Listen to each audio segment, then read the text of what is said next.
नमस्कार साथीहरू, स्वागत छ तपाईहरूलाई टेक्निकल ध्रुव युट्युब च्यानलमा। यदि तपाईँ ई-सेवा नियमित प्रयोग गर्नुहुन्छ भने आजै आफ्नो नेसनल आइडी राष्ट्रिय परिचय पत्र ई-सेवामा अपडेट गरिहाल्नुहोस्।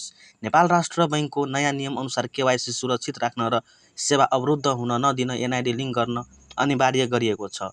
आजको भिडियोमा म तपाईलाई घरमै बसेर मोबाइलबाटै 2 मिनेटमा ई-सेवामा एनआइडी अपडेट गर्ने सजिलो तरिका सिकाउने छु। सर्वप्रथम तपाईले आफ्नो मोबाइलको प्ले स्टोरमा आउनुहोला। तपाईको ई-सेवा अपडेट छ कि छैन। यदि छैन भने तपाईले यसरी अपडेट गर्नुहोला।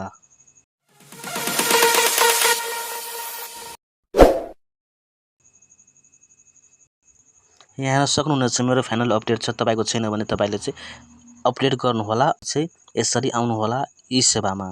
यसरी आइसकेपछि फाइनली चाहिँ र अहिलेसम्म सब्स्क्राइब गर्नुभएको छैन भने च्यानललाई सब्स्क्राइब गरेर बेल आइकन अवश्य प्रेस गर्नुहोला ताकि सबभन्दा पहिले भिडियो तपाईँ समक्ष पुगोस्। र केही जिज्ञासा छ भने तपाईले कमेन्ट दिन सक्नुहुनेछ, गर्न सक्नुहुनेछ। अनि यसरी चाहिँ तपाईले आफ्नो सेवा आइडी लगइन गर्नुहोस्। लगइन गरिसकेपछि यहाँ सक्नुहुनेछ माथि सर्च बार रहेको छ, यसमा क्लिक गर्नुहोला अनि चाहिँ यहाँ चाहिँ तपाईले लेख्नुहोला एनआइडी भनेर।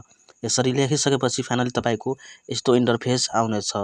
लोडिङ भइराखेको छ, हेर्न सक्नुहुनेछ। फाइनली यहाँ हेर्न सक्नुहुनेछ भेरिफाई योर आइडेन्टिटी भनेर आएको रहेछ, नेसनल आइडी। अनि चाहिँ यहाँ हेर्न सक्नुहुन्छ do you have a national ID? Yes I have a national ID. So यसमा चाहिँ क्लिक गर्नुहोला सिम्पली यसरी क्लिक गरिसकेपछि फाइनली यहाँ हेर्न सक्नुहुनेछ ट्याप टु टेक फोटो और अपलोडको दिएको रहेछ। सो यसमा क्लिक गर्नुहोला। तपाईले आफ्नो अपलोड गर्नुपर्ने हुन्छ। I take a photo, choose from gallery. So मैले चुज फ्रम ग्यालेरी यसरी गरेँ।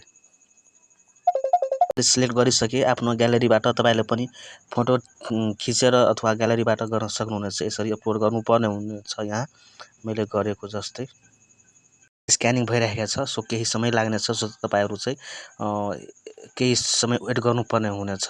सो तबसम्म तपाईले च्यानललाई सब्स्क्राइब गरिहाल्नु होला र यस्तै नयाँ टेक इन्फर्मेसनको लागि टेक्निकल ध्रुव युट्युब च्यानललाई सब्स्क्राइब अवश्य गर्नु होला।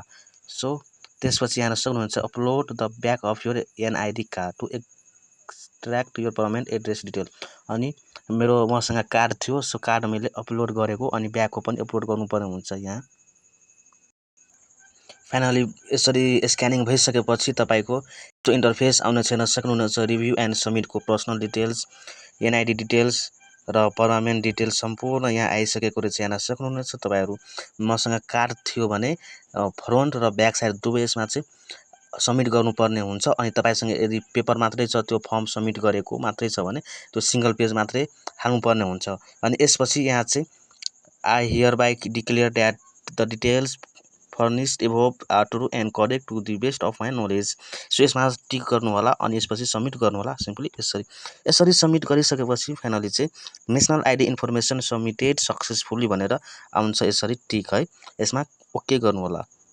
ओके गरिसकेपछि फाइनली तपाईको you have 4 remaining attempts to update your information दिएको रहेछ। यसलाई चाहिँ तपाईले अपडेट यानि कि गर्न सक्नुहुनेछ। फेरि तपाईले पेन्डिङमा आइरहेछ। तपाईको केही क्षणपछि केही अथवा 24 आवर टाइम यानि कि 24 घण्टापछि तपाईको फाइनली सबमिट वा केही क्षणपछि नै तपाईको यो सबमिट भएर आउँछ। अहिले पेन्डिङ अवस्थामा रहेको छ। सो अहिले नै यो काम सकिहाल्नुहोस् ताकि पछि लेनदेन गर्दा कुनै समस्या नआओस्। भिडियो मन परेमा लाइक र साथीहरुसँग शेयर गर्न नबिर्सिनुहोला। यस्तै नयाँ र उपयोगी टेक अपडेटहरुका लागि टेक्निकल ध्रुव युट्युब च्यानललाई सब्स्क्राइब गर्नुहोस्। धन्यवाद। जय नेपाल।